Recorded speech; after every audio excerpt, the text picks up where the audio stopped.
Welcome to Gapology Radio with your hosts, Mark Tinas and Brian Brockhoff. This is your podcast covering tactics for creating winning leadership and sustainable winning organizations.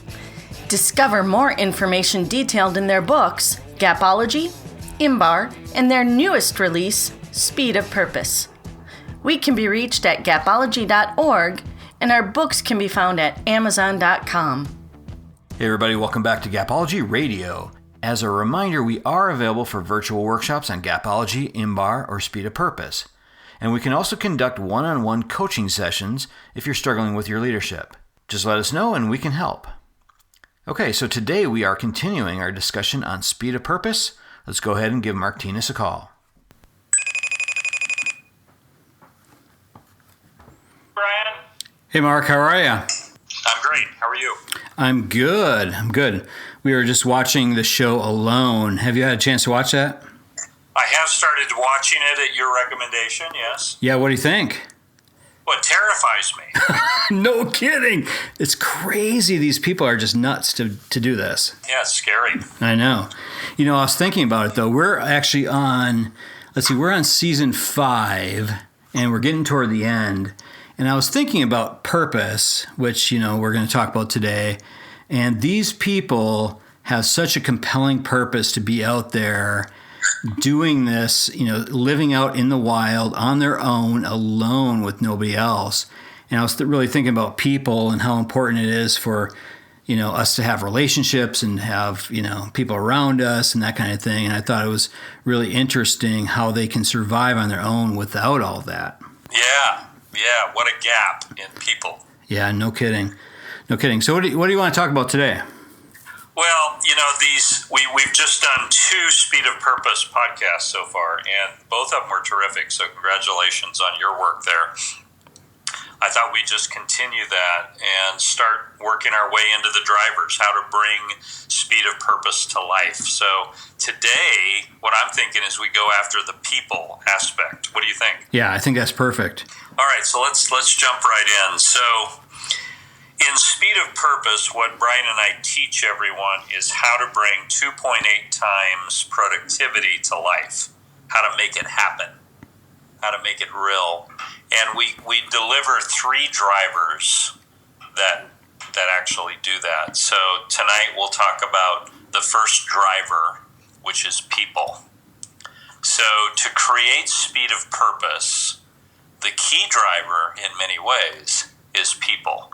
And that's pretty obvious to anyone. But what we do then is we teach you how to make people the driver, how to use the people driver to create the 2.8 times productivity. And that would be the topic for tonight. How's that sound, Brian? Yeah, definitely. I think it is absolutely the key to all of this, and that's why really it's the first driver. Yeah, exactly. So for those of you that are taking notes, write down people as the driver that creates the Speed of Purpose. And we're going to break that down into 3 different accelerators that equal the driver. So the first accelerator is role, R-O-L-E, role. So people are what bring purpose to life. People are what generally create the productivity that equals the 2.8 times. But role is the key accelerator, and it can actually be overlooked. And so what we found is an incredible contrast in organizations and teams. The organizations that were truly driving the 2.8 times productivity and beyond had figured out how to tie every role, no matter how low level a role, they've tied every role, no matter how high level a role, they've tied them to the purpose. So if you're the president of the company, you're tied to the purpose. If you're the cashier interacting with every customer who gets rung up, you're tied to the purpose. So that's what we want to talk about first. Anything before I jump in on role, Brian? No, I think it's just interesting how people really need to understand how their role matters. Right from the start. From the minute you hire them through your orientation, your onboarding, your training, they need to understand how their role fits into the overall goals of the organization. And if you tie that to a purpose, you can really tie emotionally their role to the overall goals of the organization. Yeah, that's it right there. So the organizations, the teams that are achieving the 2.8 times productivity have made every role significant. So those of you taking notes, I'd write that down. They have made every role significant, and they have tied every role to the purpose. And we like to use the terminology, wrap everyone in purpose. They have done that. Pixar famously made everyone, whether you're the gardener or a director of a film, they've made everyone's title filmmaker. That's awesome. That is about tying every role to the purpose. That's what we're talking about. Think about that. What if every role is directly thought through and tied to the purpose? It changes everything. So think about this. Take every job description in your organization and tear them up, throw them out, and start over and rewrite every job description, every one, in relation to the purpose. What is the role in relation to the purpose? Yes, you can include all the legalese that needs to be in a job description, but tie every one of them to the purpose. What's my role in the purpose of this organization?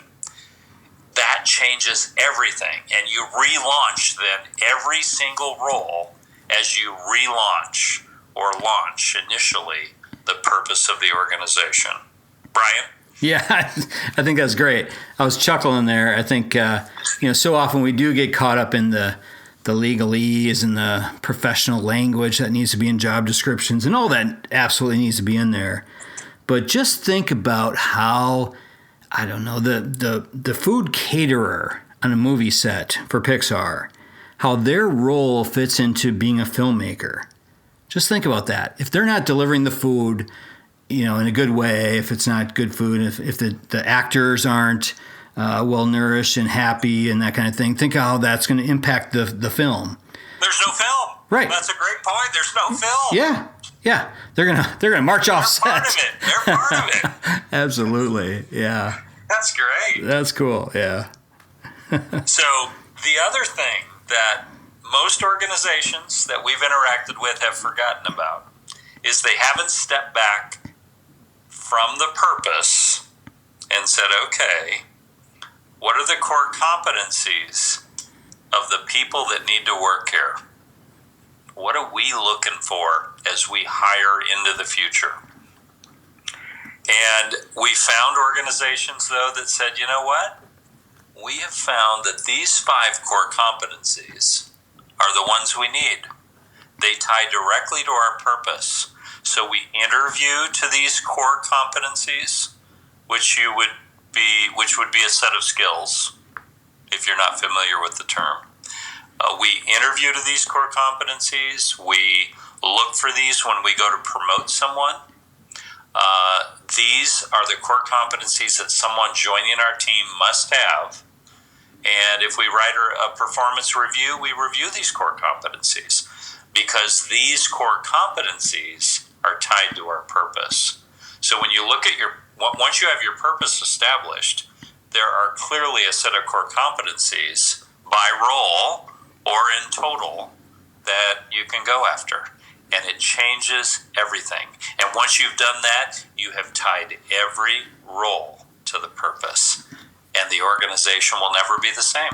Yeah, just imagine how impactful that is to somebody's level of importance around their role if you're appraising them based on their contributions to the purpose. You interview them, you train them, you do all those things up front to the purpose, but then you review them. So it's not just words on I don't know, on a plaque on a wall or in a training manual or something. It's actually something that is expected. It's something that they have to live up to on a daily basis, and then they're appraised on it, throughout the year. I think that really drives home that level of importance around the purpose. Yeah. So to recap, the first accelerator that connects to the driver people is to tie every role to the purpose. Every role. That one is huge. It takes a while too. It's a big workload if you haven't done that, but it changes everything. So the next accelerator that we would like to talk about is rituals. So we found that the greatest organizations that were achieving the 2.8 times productivity had created rituals around the purpose. And the rituals would be, maybe you would call it points of celebration or reasons to celebrate.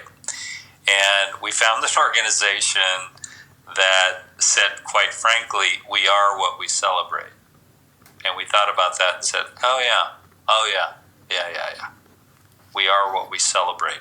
So what an organization celebrates tells you what their purpose is. So leaders need to be on purpose about creating rituals that show the purpose of the organization, that highlight the purpose of the organization. This is what creates a culture. So if you want to have 2.8 times productivity, you need a culture around purpose, and the rituals create that. I'll pause for a moment, let you interject, Brian, and then I'll come back to it. Yeah, no, I think the rituals really just demonstrates what you value as an organization, and those rituals can be things that are small or things that are large. So it could be bringing somebody up on stage at the end of the year banquet, or it could be just a simple handshake, walking up to somebody's cubicle and just shaking their hand and saying, I appreciate what you did with this particular project. I think, rituals don't have to be necessarily, all this, hoopla necessarily, but it can be something small. And a lot of times those things really matter. But they're tied to the purpose. Absolutely. So to your point, we found an organization that was very consistent about doing handwritten notes to people that had excelled in the purpose. So handwritten note, a little thing, but it's a big thing. Thank you for living our purpose, Brian. It's huge. So in that organization, you could walk into an office and there would be a handwritten note that had been there for 10 years. They valued it enough to keep it posted on the wall. So it could be a standing ovation. What about a ritual of standing ovations when someone achieved the purpose? Think about that. What message would it send if there were a standing ovation when an individual or a team achieved the purpose? Think about that. Yeah, wow. What would that say? Brian and I had surveyed a while back, and we found that most people in their lifetimes had never received a standing ovation. What if your organization, your team, created a ritual around standing ovations in relation to purpose? How would that change everything? How would it change the productivity? How would it achieve 2.8 and beyond? For those of you that haven't received standing ovations, they feel incredible. It's like a massage, a day spa, with tingling. It's unbelievable. Yeah. It feels good. Yep. It's like, oh my God. Yeah, imagine, sitting in an office where you've got, every team's kind of broken up by department. You've got your marketing team, you've got your sales team, your risk team, or whatever. And all of a sudden you hear from a distance a rousing standing ovation, screaming applause, cheering, and you're sitting down the hall in another department, what's going to happen? How are you going to feel? You're going to be like, what is going on over there? It's contagious. You're going to want to know what that's all about. And as a leader, I think that could be an infectious ritual. That's something that you could really put into action that could definitely impact your team. Yeah, I mean, I'm going to run down the hallway and find out what's going on. I'm going to become part of it, Yeah, absolutely. So here's what we found. We found that the organizations that were excelling at this were designing rituals that equaled their purpose, that exemplified their purpose. It's incredible. So that's why we call it an accelerator. If you want to get to 2.8 times productivity and beyond, you design rituals that exemplify your purpose, that shout it out. So think about how that ties to role.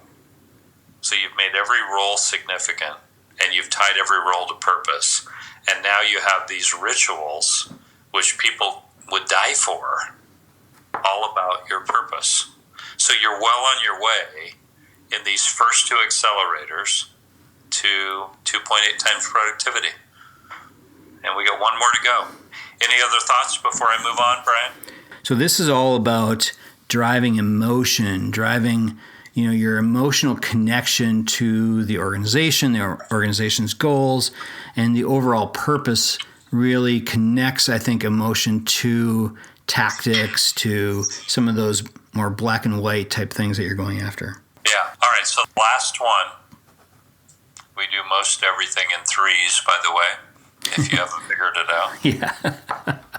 the last one is totally missed by most organizations. So this is like insider knowledge here. It's a big deal. You need to do role and rituals, but you need to do this one as well. And again, it's missed. This gives you a competitive advantage against everyone else, and it is rhythm. So we found that the greatest organizations, those that were achieving 2.8 times productivity and beyond with their purpose, had tied rhythm, the rhythm of the leader, to the purpose. And maybe it's more complex than the others. It's harder to see, but let's put it in the simplest of terms. What the leader does throughout the week, what the leader does throughout the day, screams out the purpose. So if it aligns with the purpose is clear. But if it doesn't, the purpose is no longer clear, and the leader has screwed everything up. So the leader's rhythm matters. So the leader needs to be on purpose about their rhythm. They need to be repetitive. They need to be predictable. And they need to signal to the team what matters through their rhythm. So let's give you some examples. So what if the leader throughout the week very predictably recaps a certain set of results that tie to the purpose? That's significant. What the leader does, you see, is important to the team, and it screams out what's important. So if the leader is off message, off purpose, they'll throw the team off. Purpose doesn't really matter. This stuff matters. No. The leader needs to tie everything, and they need to tie their rhythm to purpose. So throughout the week, they reinforce purpose over and over and over again. So the leader needs to look at their week, their day, and create the understanding and rhythm around purpose through their behavior. This is a big deal. So rhythm matters. Leader rhythm matters. If you don't have one, most of you don't. You need to create one. It changes everything. Brian, I'll turn to you on that. Yeah, it's so interesting. I was thinking about if a leader says customer satisfaction is our purpose, we're driving, however they phrase it, driving toward customer satisfaction. But yet, nothing they do throughout the week speaks to that. If their rituals, their celebrations, their accountability conversations, any of those kinds of things, the things they celebrate, it doesn't tie to that's delivering a different rhythm than what your purpose is. So the people are going to be confused. They're going to say, okay, well, we say customer satisfaction is important, but we really don't believe it because we're not acting toward it. We don't live it. Yep. We don't live it. Yep. Yeah, I was with a leader earlier today who was telling their team that cleanliness matters. Okay. Clean environment matters. Okay.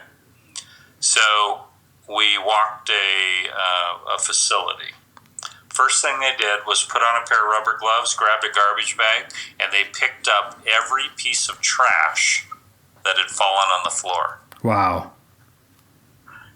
And they do this, from what I understand, on every single tour of a facility. Wow. Awesome. So they are screaming out that the purpose matters. And everyone sees it, and they say, who's that? Oh, that's our leader. Oh, my God, they've got gloves on and a garbage bag, and they're picking up the trash I just threw on the ground. Wow. Oh, my God. The purpose is real here. Imagine if they didn't do that. Imagine if they walked by the trash. Cleanliness really doesn't matter, does it? Yep. The purpose isn't real. So what the leader does matters. Everyone watches what the leader does. And again, if the leader has a rhythm and they're repetitive, it changes everything. Great point, Brian. Yep. Awesome. All right, so here's a recap. If you want to have speed of purpose, you have to leverage the driver of people. And in order to do that, you have to tie every role to the purpose, make every role significant. You have to develop a set of rituals that reinforce the purpose and make it cultural. And you have to, as a leader, have a rhythm to your day and your week that scream out that the purpose matters and that it's real.